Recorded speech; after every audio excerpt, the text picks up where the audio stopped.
yotatalamuka tongo etanie yotatalamuka tanie yozali kolala na yo na pongi ya masumu lamuka tongo etanie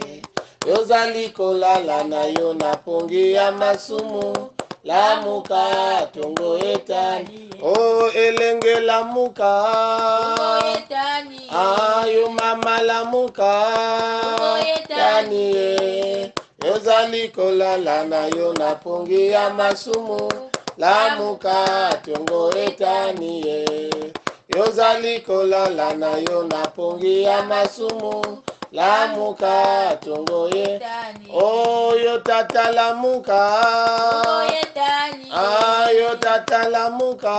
tongo etani yozali kolala na yo na pongi ya masumu lamuka tongo etani yozali kolala na yo na pongi ya masumu lamuka tongo etani lamuka tata mama elenge mwasi mobali tongo etani nzambe asili kosalela biso ngolu ya komona lisusu tongo ya mokolo lelo oyo tozali mercredi 17 novembre 2021 kana singele nda telama ngeke telama si ya kuvwanda ubia kongeke na kati ya bisa ngeke na tula bazekuteur yange nge ina mutuke na kona kisalu tegelange basika kifulunge ikele mkelo manange betukota ntete na lusambulu tekila nge tatamana banzila yange ni na wana tozali ko bandali yangani ya tongo elelo na kombo ya tata mwana pe molimo mosanto. Je louerai l'Éternel de tout mon cœur dans la réunion des hommes droits et dans l'assemblée. Les œuvres de l'Éternel sont grandes, recherchées par tous ceux qui les aiment. Son souvenir n'est que splendeur et magnificence, et sa justice subsiste à jamais. Amen. Amen. Tokoswa nzembo na nzambe numéro 90. 90 nzembo na nzambe. Kantika nzembo na nzambe numéro 90. Tikatoko sanjola kolona bobo tobe nzambi eko umela ngolupe mawana ye akotanisa kamo pona bato awasi kambi nzambi eko umela ngolupe mawana e kolo akolyesaka biso na biloko tambi nzambi eko umela ngolupe mawana wana peto tamboli akupatelaka zambi nzambi umela ngolupe mawana kati pena pasipe ye atikibiso zambi nzambi umela ngolupe mawana boye toko njola kolona boboto zambi nzambi umela ngolupe mawana ye beto ke kusambila beto ke vwanda na beto ke kusambila iki beto lenda kuzonza nange nsambi ya beto na bilokola ya na bantangu ya ina malembe beto kena kukwenda na kusukisa ntangu ya beto ya tusambulu inangeme kupesa na beto le 90 jours de prière intense na zulu ya mongo ya bamisuka nyonso bantangu nyonso nina kubwabana nange nzambi ya longo na longo nikuna tata beto nzambi tambula nzituso na nzela wana masia tozali kosenga nde bolimisi parce que sili koyeba makanisi na biso oyebi mabe na biso et donc na tongo lelo tikete makila na mwana Yesu Kristo esopa na poge sokola lingomba bayayo etozalisa mapembe na sima ya kosokola tolingi ko nzambe osunga biso zalande liboso na sima ya kosokola biso na makila na mwana Yesu Kristo yo moko nzambe oloba ezala na nzela bansembo ezala na nzela ya mabondeli liloba na yo nyonso oyo ekosalema na bisika oyo epesa lokumu mpe masanjolo epa na yo na kombo na yo nzambe na bomoi tosili kobondela amen Amen. amen Amen. batata na bamama dibundu ya tata nzambi mutindu lusambulu betume kusala na nzimbu betume kuyimbila beto kena kutatamana kuzulisa ngizuli ya mbote na dibundu nyonso mutindu bayina ke kuna na Europa bayina ke kuna na Asia na Oceani na Amerika na Afrika mobimba ba oyo bazali na le Congo lokola ba oyo bazali kuna ozala na Bwansa ozala na Swanke ozala na Pikunda na Betu ozala bisika ozali ngevwanda kuna na Kinkala na Boko ngevwanda kuna na Dolizi na Pontenoir et donc bisika nyonso oyo bana nzamba sangani na tonga lelo tolobi lisusu mbote na bino mbote lisusu bika tuiza gwetu mu bika tata nzambi katu nakatu mutezoki vraiment nzambe apambola pe asalela biso lolenge nde ye azali nzambe na bomo azali nzambe oyo atikaka bana na ye te tozala nde na kati ya kosepela tozala nde na kati ya kosepela Yesu ndeko na bolingo olingi ngai mingi yo kufela kingai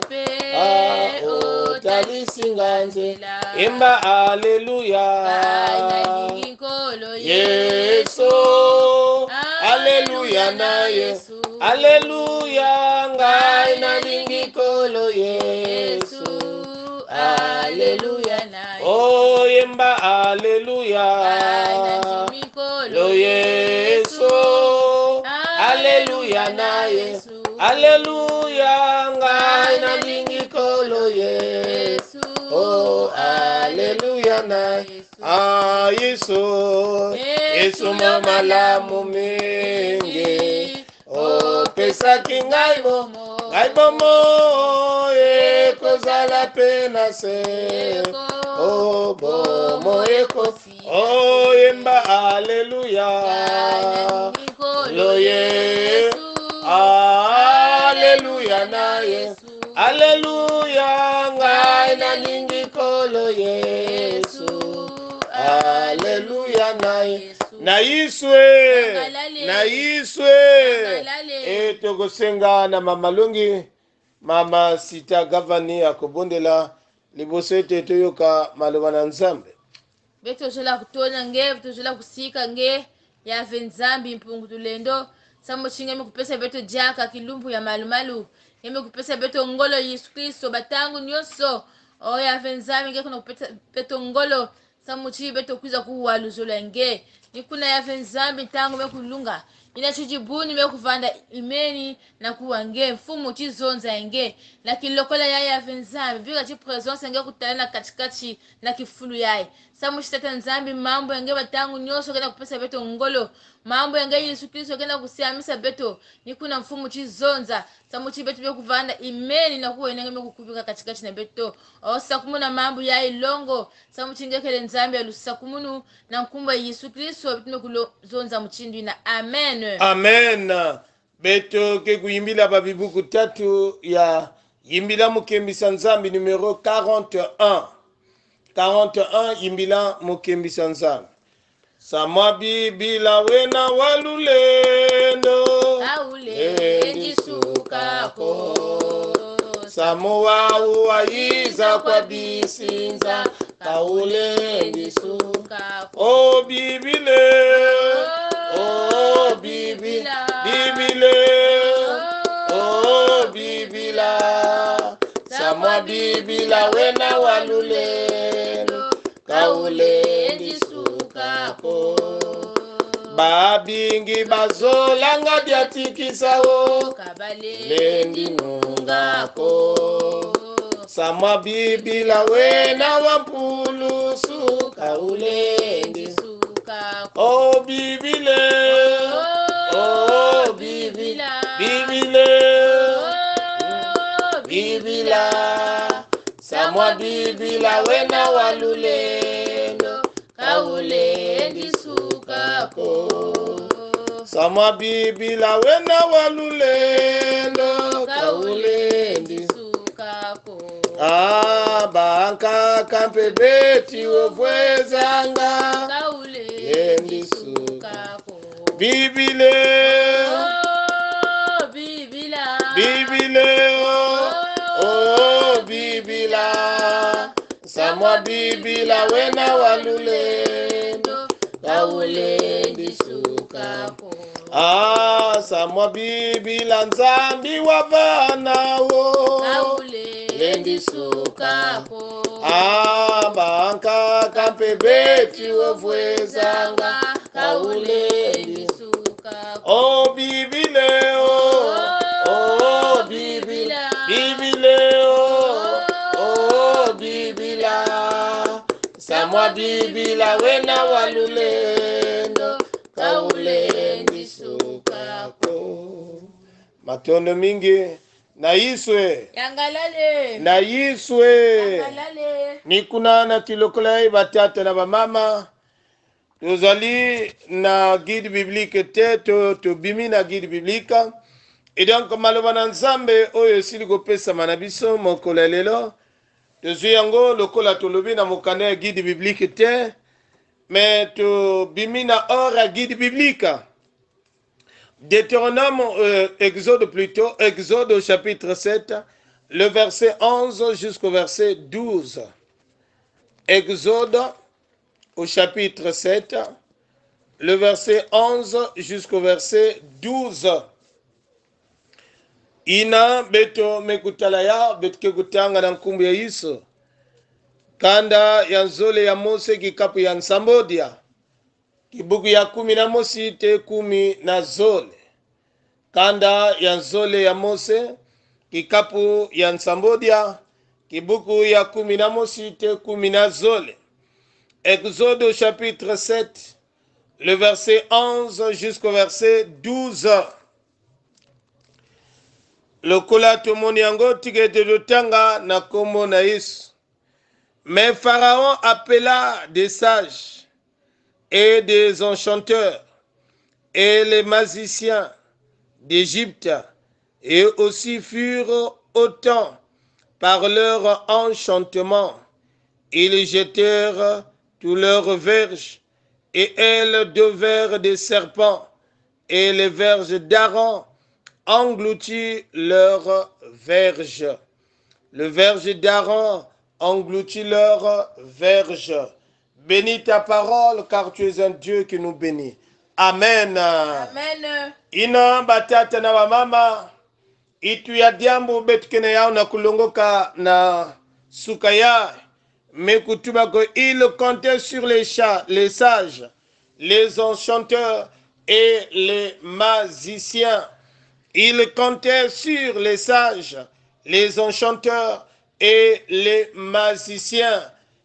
Celui qui comptait sur les sages, sur les enchanteurs et les magiciens, nanina vanda kutula kiminu ya na wabantu ya bitume kutuba basage, basenchanteurs na bamagiciens. Nous connaissons ces légendes. Betume kuzaba muntu ina na toto, ina na ntangu ina bavanda kutala mutindo muntu ya kuzangama. Il fait partie des légendes que le monde a parlé, que le monde a regardé comme les gens. Il n'avait tenu na tuba haut classé na Inzaya. Et donc, on nous parle ce matin de Pharaon. On nous parle de Pharaon. Na tongo elelo, beto kena kusona toto zali, ko ye kolato kolobela, na ye oya zala ki motoba bana kolobande, moto ya makasi, moto oyo bavanda kokima, moto oyo soki alobi bato nyonso nde bazotremble, soki alobi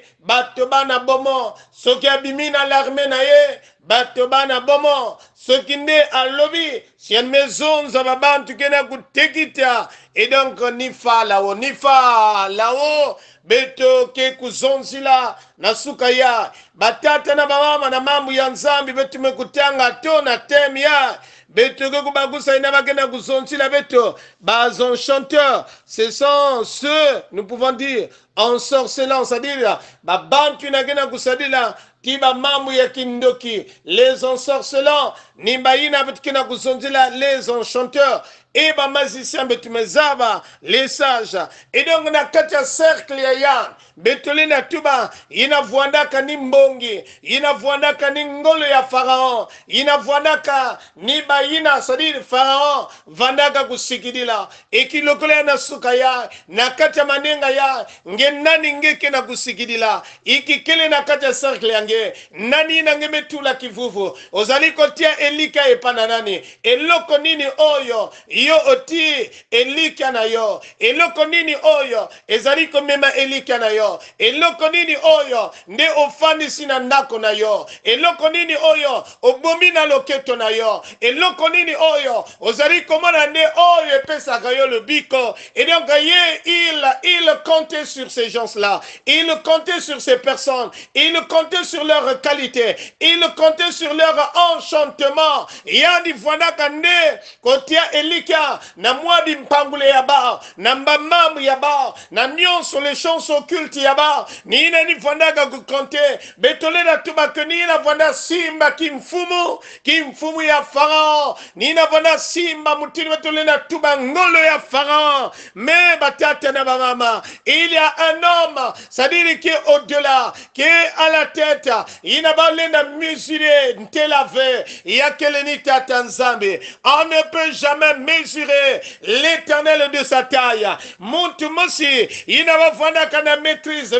Oui, il pouvait avoir la maîtrise sur Israël, mais il n'avait pas la maîtrise sur le Dieu d'Israël. Et donc là, ma surprise inakuisa kana manima batata na bamama ina tata nzambe kupesa ntumunu na Mose na Aaron na kuenda basisa dikani ya ina vwanaka na kati ya kinanga pendant 430 ans ina Israël vwana kusufrira menzambi kufidisa ka Mose samutima basika na kati ya kinanga babasika na kati ya nanga. Et donc ina ntangu ina tata nzambe mekufidisa Mose ina tata nzambe mekufidisa Aaron. Et donc tata nzambe ke sari na bakena kukwena nzambe tubila si Pharaon metombi la beno kimango beno ke kuzwa nkawa ya beno kani ya beno ke tula na toto na ya ke kubaluka nyoka. Et donc quand ils arrivaient aussi en face, c'est-à-dire devant Pharaon, Pharaon avait demandé un miracle pour qu'il puisse reconnaître que le Dieu d'Hébreu c'était un Dieu vivant. Ina tango kaga oba komaki ndetango batagi elembo oyo nzamba lobaki na bango bati oba nzete balaki nango na nde na mabele na sima kuna yango ebaloli nyoka. Et donc na sima kuna Pharaon me bokila pe bayan me bokila mutini wetu mekutanga basage me bokila les enchanteurs me bokila les magiciens yan me bokila ba entangu na me bokila ba umpe me sala ba bimpangule ba eba nyoka ya ba pe ya fieti ba metula ba mikawa ya ba nyoka ya ba pe me basika ba nyoka ba pe me kubasika me kutelama ina nyonso ina batata na ba mama. Non, mais pourquoi l'Éternel avait seulement choisi ce miracle? Non, nous pouvons dire en premier lieu que l'Éternel voulait les exposer à la honte. L'Éternel voulait exposer les magiciens d'Égypte à la honte. Il voulait exposer, c'est-à-dire les enchanteurs, les sages, et lui-même également Pharaon, à la honte. Mukena tuba nange bina ntangu mekulunga, ntangu na kata manenga ya, ntangu na na kati ya tusambulo. Non, l'Éternel va exposer, que ce soit les magiciens, il va exposer, que ce soit tes ennemis, il va exposer, que ce soit ce légende de Pharaon, l'Éternel va l'exposer à la honte. L'Éternel va exposer, il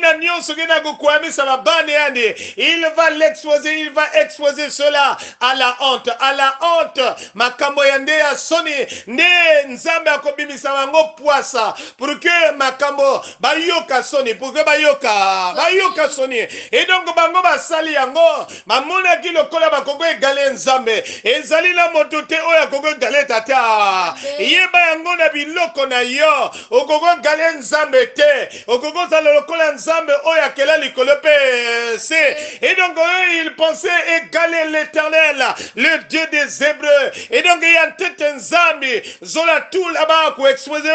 pour que bakote na kata soni. Et diambo ya zole betole na zonza kuna, ina ba mekusala ba bimpangule ba, ba nyoka ya ba pe me basiga. Il voulait betole na tuba, c'est-à-dire tout là na kati ya itu ya Moïse na Aaron, c'est-à-dire semer un peu de la panique, semer un peu, c'est-à-dire des doutes dans la vision d'Aaron, dans la vision de Moïse, parce qu'il a pas mis salaya. Et donc si ce n'est pas la foi en Dieu, tu peux être déboussolé pour dire Emeyaiki, motif de concurrence bazolanata, pour semer de la panique na katamaïni ya Moïse na Aaron. Et il a moutantu que kusalaka batata na mama. Lui il sème de la panique. Yani que kunataka mwaba bimpangula yani, samuna kuseme panique, samuna kuseme panique. Yani que nata mwaba bimpangula yani. Akomema mwaba kamomoko boye, pour que bino metema ezala yiki, pour que bino bisiga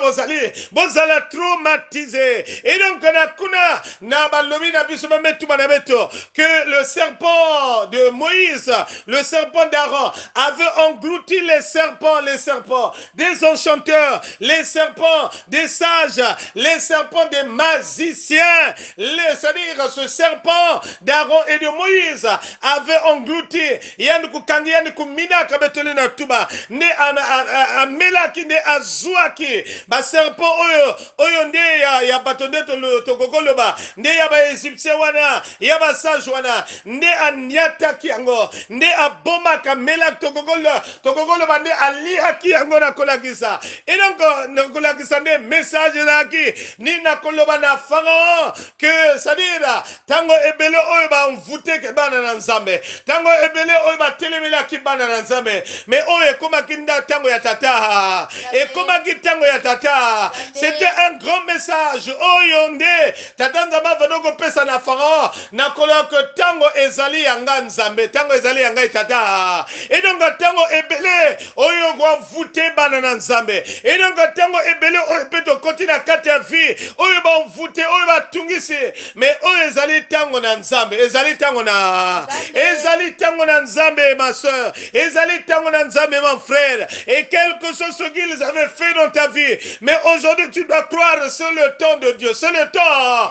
de Dieu, c'est le temps de Dieu. Et donc ndeye abomine banyoka wana nakola ki sabango que tango ezali yangai, tango ezali. Et donc pena lingina lobana yo, pendant combien de temps qu'ils ont freiné ta vie, pendant combien de temps? Non, les astrologues, nous pouvons dire les ennemis, nous pouvons dire les enchanteurs, pendant combien de temps qu'ils ont envoûté ta vie. Mena katama bondeli ona katami lulu oyo yeba ngoko ezali nzambe ata etango na nzambe ekogi nge bakusa ya ke ya mekuma ntangu ya tata nzambe, mekuma ntangu ya tata, mekuma ntangu ya tata nzambe,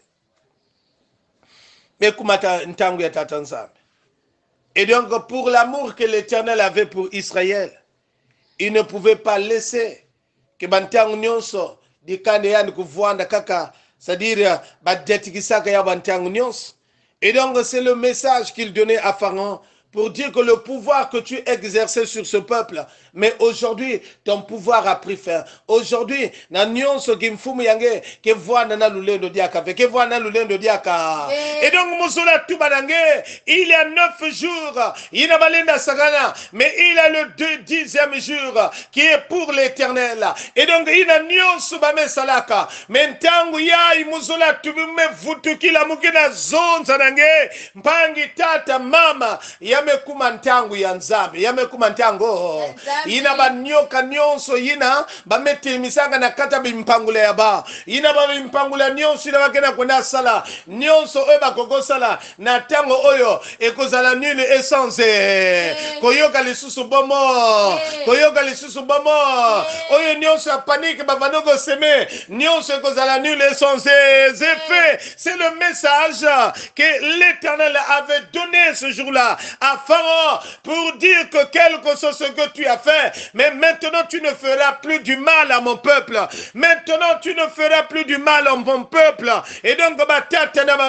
sachez-le que Namakerika, le même Dieu qui avait intervenu ce jour-là, le même Dieu qui s'est levé ce jour-là en Égypte pour leur démontrer que Ntangu Yaba ou Mekusuka, c'est le même Dieu qui est en train de démontrer à tes ennemis que Ntangu Yaba ou Mesuka, Ntangu Yaba ou c'est le même Dieu qui est en train de dire à tes ennemis, aux magiciens. C'est le même Dieu qui est en train de dire aux magiciens aujourd'hui. C'est le même Dieu qui est en train de dire aux sages aujourd'hui. C'est le même Dieu qui est en train de dire aux enchanteurs. C'est le même Dieu qui est en train de donner le message. Ntangu Yabeno Mesuka, Ntangu Yabeno, Lulendo Yabeno Mesuka, Lulendo Yabeno, Ntangu Yabeno Mesuka, Ntangu Yabeno Mesuka, Ntangu Yabeno. Tangu ya bene kusuka ya oyo komi tangu na nzambe tigete yemoko nzambe apambola liloba oyo tia elika na yo na nzambe kotia elika na yo te na biloko ya mokili oyo ezali lokola tolobaka bimpangula tigete nzambe akoba kopambola liloba oyo akoba kokotisa biso na mozindo ya likambo batango nyonso amen amen amen. Beto kiku recite mambu ya beto yina kena kukangisa mandinga Philippiens 2 9 11 beto kiku ene no Philippiens 2 9 11 c'est pourquoi aussi Dieu l'a souverainement élevé et lui a donné le nom qui est au-dessus de tout nom afin qu'au nom de Jésus tout genou fléchisse dans les cieux sur la terre et sous la terre et que toute langue confesse que Jésus-Christ est Seigneur à la gloire de Dieu le Père. Philippiens 2, 9, 11. C'est pourquoi aussi Dieu l'a souverainement élevé et lui a donné le nom qui est au-dessus de tout nom, afin qu'au nom de Jésus, tout genou fléchisse dans les cieux, sur la terre et sous la terre, et que toute langue confesse que Jésus-Christ est Seigneur à la gloire de Dieu le Père. Philippiens 2, 9, 11. C'est pourquoi aussi Dieu l'a souverainement élevé et lui a donné le nom qui est au-dessus de tout nom, afin qu'au nom de Jésus, tout genou fléchisse dans les cieux, sur la terre et sous la terre, et que toute langue confesse que Jésus-Christ est Seigneur à la gloire de Dieu le Père. Quel ami fidèle et tendre nous avons en Jésus-Christ, toujours prêt à nous entendre, à répondre à notre cri. Il connaît nos défaillances, nos chutes de chaque jour, sévère ses exigences. Il est riche en son amour. Quel ami fidèle et tendre nous avons en Jésus-Christ, toujours prêt à nous comprendre quand nous sommes en souci. Disons-lui toutes nos craintes, ouvre-lui tout notre cœur. Bientôt ces paroles saintes nous rendons le vrai bonheur. Quel ami fidèle et tendre nous avons en Jésus-Christ, toujours prêt à nous défendre quand nous presse l'ennemi. Il nous suit dans la mêlée, nous entoure de ses bras, et celui qui tient l'épée, qui décide des combats. quel ami fidèle et tendre nous avons en Jésus-Christ, toujours prêt à nous apprendre avec un comptons sur lui. Si nous voit vrai, sincère, à chercher la sainteté, il écoute nos prières et nous met en liberté. Na kilokola ya ibeto ke kulomba na mamalongi ke tatamana kusambila na kuyekola bimbevo nyonso mutinu ngeme kuzaba kilokola nangeke na kubela timenge pe mekota na kati ya boma kimbefo nangeme mekuma mutindu kitezu ya Farao ina metedi minaka nge ekilokola ya mamalongi ke na kusambila na kuyekola bimbefo nyonso na maboko na Nzambe ke Nzambe akoba kosembola loboko oyo ebikisaka na kobikisa bana na ye na kosimba banzoto ya bana na ye ye tango azali kobondela yo pe na se motema esika ozali nde ozali kobondela. Nzambi ya betu na mazulu jaka tambula matondo iname kukatuka na machima ya betu Yesu Kristo ona manima ya kuwa mambo yange mfumu ni bimbevo betu nga kupesa na ntadisi yange ngekele doktor ya ntete na ya mansuki na Yesu Kristo kaka nge ya Nzambi lina kunyakisa bimbevo na babantu na Yesu Kristo iname kukota katikati na bimbevo Yesu Kristo kana na ngeve mfumu ya kaka nani nge filisaka mwana nge Yesu Kristo nsamu chitata Nzambi betu kukuluka samu ya Nzambi betu kukatuka na kati ya kinanga ya Nzambi ya mtantu ni kuna mfumu na kilokola yai bika chitata Nzambi nge lambula jiboko nge Yesu Kristo na bayina kena l'hôpital banda mfulu ya ntete chia mansuki na ngeme kuzaba bika chia Nzambi jiboko nge ya kuluta katikati na banzutu ya bao samu chiva kutambula lunyakusu bayina beteta Nzambi mekulala na mfulu bayina mekukanga makashi na bayinzo mfumu bika njivu ya Nzambi lunyakusu makejika pe kutela na katikati na bao samu chi mfumu bao mpe kufuturiza nge matondo Yesu Kristo na kilokola yae bika chinge uwila betu ya Nzambi na ntadisi yange mfumu betu mekufukama na kulomba nikuna ya Nzambi na kilokola yae bika chimpevi yange kusala lulendo yange ya Nzambi kumunika samu chi nkembo na masika yake kufutuka na nge uwila betu wa mchindu kele zola na lenvo yange betu mekulomba mchindu ina amen amen diaka Nzambi ya betu mutinu nge sugisaka mutinu nge tadisaka kilokola ina ke lulendo na bimvwama nyonso ne vana sikidila ke tulendo nyonso ne vana sikidila ke devonge Nzambi ya beto ya vuandaka minima ni kuna Nzambi tulendo ya inakena kuterimina bayange samuna kutula bazomvutemo enge mekulizabisa beto na kati ya mambo betu mekutanga à quel niveau y avait notre Dieu où Pharaon comptait sur les magiciens qui avaient éternel leur nous pouvons dire le service qu'il faisait y avait notre Dieu c'est pour pratiquer la magie c'est pour dominer sur Israël c'est beaucoup de choses y avait notre Dieu qui se faisait aux enchanteurs également et donc lui il pensait tellement qu'il était entouré des féticheurs tellement qu'il était entouré de ces gens-là et donc il pensait que nyonso kaka ndungunu na ndunguna kilokola ya tatabeto Nzambe ntangu ikuwa kibusia kekutimuka kibusia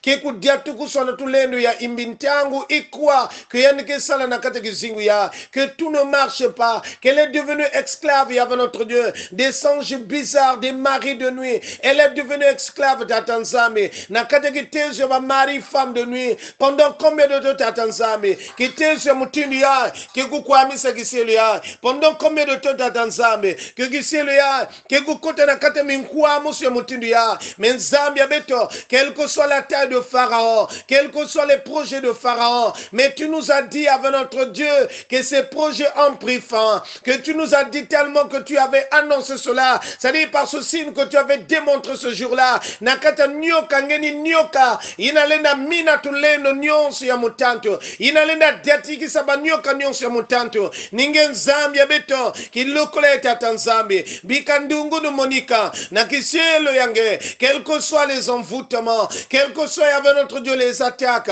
quel que soit tout ce qu'on avait avec notre Dieu pris inakisile contact vana mutindo otage proie ya mutanto mais qui lokola ya betumetu ba nul et sans effet nakata ba stratège yani nakata ba plan ya yani que ya voix ba mort subite que ya voix tata nzambi mutinu ngimekuzaba ceux qui donnent ce qui éternel élève ta colère c'est que ya notre Dieu tu ne veux pas ceux qui veulent prendre ta gloire tu ne veux pas ceux qui veulent s'égaler à toi éternel il n'y a pas un Dieu de terre ici dans le monde qui peut se galer à toi nina nzambi abeto cela fait surgir ta colère nikuna kilokola ya nzambi abeto ya lulendo bikange tatamana sala nange nungi saba yange nge nungi saba tumetonda parce que nzambi